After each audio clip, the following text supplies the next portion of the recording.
chegou a hora de ouvirmos a palavra de Deus. Momento da palavra. Momento da palavra. Esta manhã, mais uma vez, volto a rezar e a pedir tua luz. Querido irmão, querida irmã, salve Maria. No amanhecer desta segunda-feira, 15 de janeiro de 2023, nos reunimos em oração em torno da Palavra de Deus. Iniciemos em nome do Pai, do Filho e do Espírito Santo. Amém. Que a graça de nosso Senhor Jesus Cristo, o amor do Pai e a comunhão do Espírito Santo estejam sempre convosco. Bendito seja Deus que nos reuniu no amor de Cristo. Firmados no amor de Cristo, ouçamos o Evangelho do dia.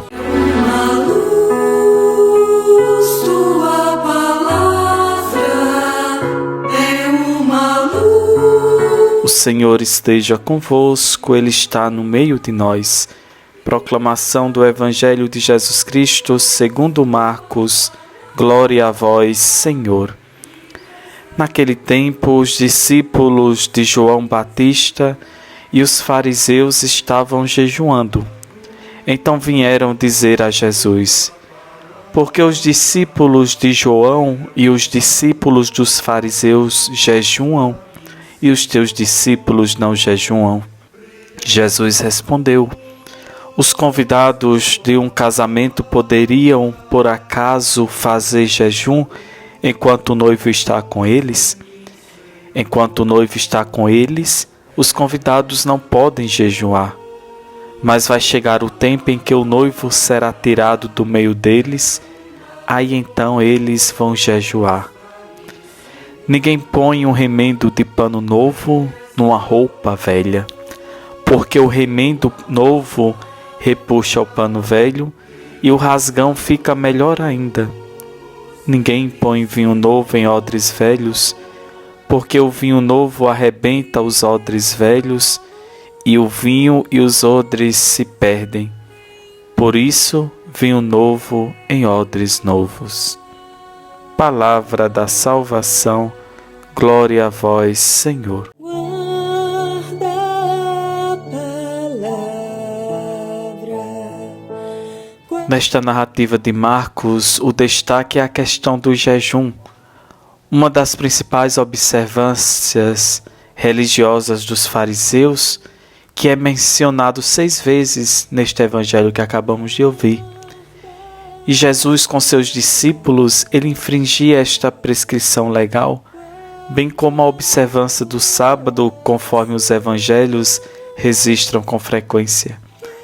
Em vez de aderir à tradicional doutrina da lei, que com seus preceitos oprimia e excluía o povo pobre e humilde, Jesus vem para libertá-los de todo jugo civil ou até mesmo religioso e comunicar-lhes esperança, felicidade e vida. O texto de hoje, querido irmão, querida irmã, relata a terceira de uma série de controvérsias com vários grupos judaicos iniciados no Evangelho de Marcos 2:1. Talvez, surpreendentemente, a discussão de hoje se deu não somente com os fariseus, mas com os discípulos de João Batista. Marcos fala disso porque os discípulos de João formavam uma comunidade que sobreviveu à morte do Batista, sem dúvida até o 2º século da nossa era.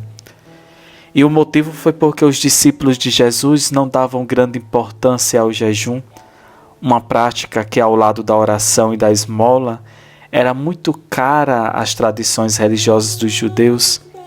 Aliás, práticas também que continuavam e continuam a ter muito sentido para os cristãos de então e de hoje, se bem com ênfases e expressões diferentes.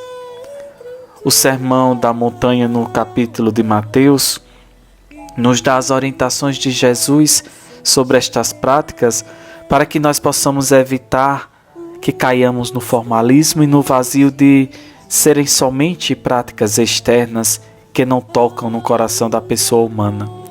Atualmente, na Sexta-feira Santa, por exemplo, em determinados lugares se lotam os restaurantes para comer um bacalhau caríssimo, uma vez que comer um bifezinho é proibido. E assim se cumpre a lei na letra, mas não no espírito. Mas no trecho de hoje, Jesus não se concentra sobre o jejum como tal, mas sobre o simbolismo de jejuar ou não no contexto das bodas ou no casamento.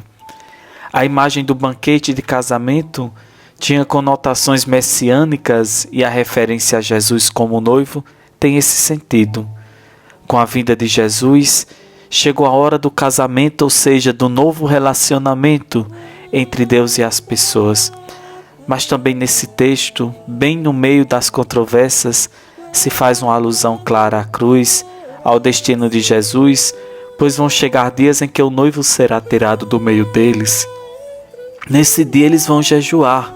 A fidelidade à vontade do Pai na pregação da novidade, da chegada do reino de Deus, levará inevitavelmente à morte, pois o velho sistema político religioso é incapaz de adaptar-se à grande novidade da boa notícia trazida por Jesus. Por isso é que Marcos termina o texto colocando duas frases sobre a relação entre o velho e o novo: o pano remendado e os barris de vinho. A boa notícia, com as suas consequências sociais e religiosas, é como um pano novo que não pode remendar roupas velhas e como um barril novo que preserva vinho novo. Para acolher Jesus e o seu projeto, é necessário acabar com estruturas arcaicas de dominação e de discriminação. Quem procura salvaguardar esquemas antiquados e injustos não vai conseguir vivenciar a boa nova. Jesus ele veio exigir mudança radical, tanto no nível individual como social. Não veio remendar, mas trazer algo novo, um novo relacionamento entre as pessoas, com Deus, consigo mesmos e com a criação. A presença de Jesus entre seus discípulos e no mundo é motivo de alegria. É o próprio Deus da vida e do amor presente entre nós, dispensando as práticas cultuais que são feitas em busca de um Deus oculto e distante. Com as sentenças sobre o remendo novo em roupa velha e vinho novo em odres velhos, fica afirmada a novidade do movimento de Jesus, movimento esse que se diferencia fundamentalmente da antiga prática religiosa legalista. O desafio continua hoje. Como é tentador remendar somente fazendo algumas mudanças que não atingem o cerne das estruturas de exploração, nem mesmo a sua raiz na nossa própria pecaminosidade. Por isso a sociedade hegemônica, taxando-se muitas das vezes de cristã, sempre procura cooptar o evangelho e a igreja para que não tenha que mudar. Quanto à cooptação e o suborno sutil não funcionam, são partes de perseguição. Por isso é que Marcos desde já aponta para a cruz. A sociedade moderna, com a sua grande arma dos meios de comunicação social, continua essa cooptação, disseminando uma religião água com açúcar, de panos quentes, dando espaço para movimentos religiosos intimistas, alienantes, enquanto cala a voz dos profetas, ignorando-os ou até mesmo matando-os, como o sangue dos mártires, muito bem testemunhado. O Evangelho de hoje, queridos irmãos e irmãs, nos desafia para que nós façamos as mudanças radicais necessárias para acolher a boa nova, para sermos contraculturais com Jesus. Vinho novo deve ser colocado em odres novos, que são os nossos corações. Eu vou percorrendo o caminho. Façamos as orações do dia de hoje. Pai nosso que estais nos céus, santificado seja o vosso nome. Venha a nós o vosso reino. Seja feita a vossa vontade, assim na terra como no céu. O pão nosso de cada dia nos dai hoje. Perdoai-nos as nossas ofensas, assim como nós perdoamos a quem nos tem ofendido. E não nos deixeis cair em tentação, mas livrai-nos do mal. Amém. Ave Maria, cheia de graça, o Senhor é convosco. Bendita sois vós entre as mulheres, e bendito é o fruto do vosso ventre, Jesus. Santa Maria, Mãe de Deus, rogai por nós, pecadores, agora e na hora da nossa morte. Amém. Glória ao Pai, ao Filho e ao Espírito Santo, como era no princípio, agora e sempre. Amém. O Senhor esteja convosco, Ele está no meio de nós. Abençoe-vos o Deus rico em amor e misericórdia. Ele que é Pai, Filho e Espírito Santo. Amém. Chama pra me fazer feliz.